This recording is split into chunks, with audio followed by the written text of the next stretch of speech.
स्वागत आहे तुमचं माझ्या परत एकदा नवीन ब्लॉगमध्ये। तर आज आपण शेतामध्ये आलेलो आहोत आणि हे आमचं शेत आहे जिथे आज क्लिंकर लावलेत नवीन टेस्ट करण्यासाठी।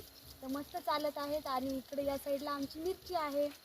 तर या मिरचीकडे पाहूया आपण। याला काल भिजवलेला आहे, याच्यामध्ये कोथिंबीर, मेथी आणि खाली चण्याची भाजी आहे जी की सर्वांची फेवरेट आहे आमच्या घरी।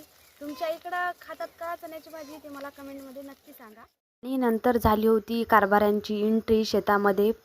त्यांनी पण क्लिंकर पाहण्यासाठीच आले होते। खूप छान आणि खूप आनंद होत होता मनाला की ज्याच्यासाठी इतकी मेहनत केली ते सक्सेस झालं। आम्ही ट्रायलच करून पाहत होतो पण पहिल्या प्रयत्नातच यश आलं आम्हाला, मस्त वाटलं। आणि नंतर सासूबाईची आणि माझ्या चिमुकलीची पण एंट्री झाली, त्यांनी पण पाहण्यासाठी आले होते। आणि हे सनलाईट नंतर सायंकाळचा होता ते की खूप सुंदर वाटत होता, ते पण मी कॅप्चर केला व्हिडिओमध्ये। आणि ही आमच्या 4-5 दिवसांची मेहनत जी की एका ट्रायलमध्ये सक्सेस झाली होती, म्हणून आम्ही खूप खुश होतो। जर माझे व्हिडिओ असेच पाहायचे असतील तर चॅनलला नक्की सबस्क्राईब करा आणि व्हिडिओला लाईक करा। चला तर